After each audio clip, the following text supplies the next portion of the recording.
We're going to be looking at Luke and his portrayal of the final days of Jesus, particularly the last week of his life, Holy Week.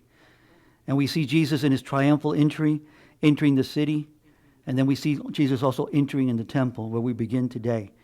In Luke 19, verse 45, it says, "And he entered the temple and began to drive out those who sold, saying to them, 'It is written, my house shall be a house of prayer, but you have made it into a den of robbers.'"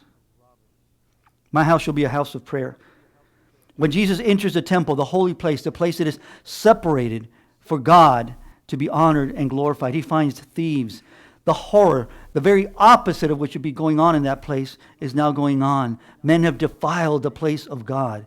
And Jesus, upon entering in, does something amazing and miraculous, demonstrating his greatness.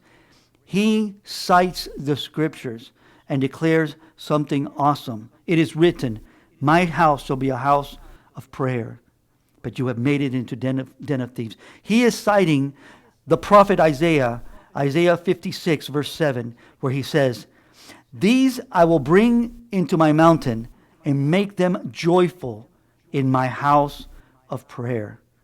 Isaiah declares that God will bring them into his house with joy. The house of God, a place of prayer, a place of joy. He will bring them in. And he completes saying in that verse, "For my house shall be called a house of prayer for the nations." Here's an amazing thing. God has worked with his own people, the people of God, the Israelites. But now in this last week of his life, he is turning his focus, because now God will be working with all the peoples of the world. He will work with all nations.